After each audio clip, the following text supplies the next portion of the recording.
আসসালামু আলাইকুম। কিছু কথা না বললে না হয়। গতকালকে কিছু কিছু নারীরা সমাবেশ করছে, সমান মর্যাদা চায়। তাদের ব্যানারে দেখলাম তারা পতিতা রক্ষা করতে চায়,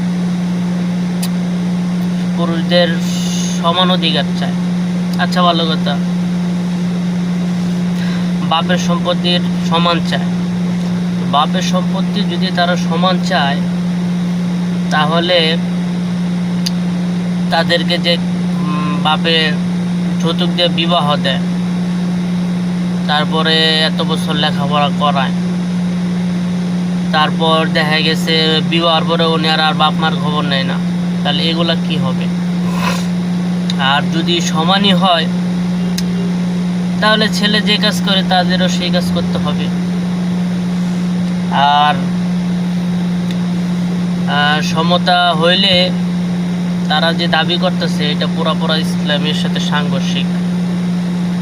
ইসলাম মেয়েদের বাপের সম্পত্তি 3/1 দিছে, আবার মেয়েদের স্বামীর থেকে ভাগ দিছে, তারপর ছেলে থেকে ভাগ দিছে, মানে ছেলে লালন পালন করবে।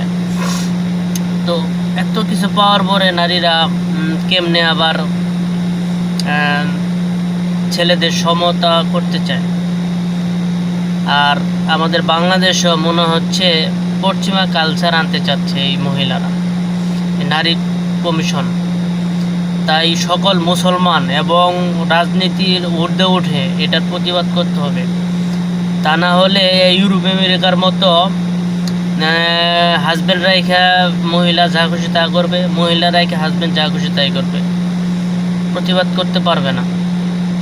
তাই আমাদের দেশের সকল মানুষকে এবং যারা সচেতন মহিলা আছে তাদেরকেও এই বিষয়ে সতর্ক থাকার জন্য এবং প্রতিবাদ করার জন্য আহ্বান জানাচ্ছি।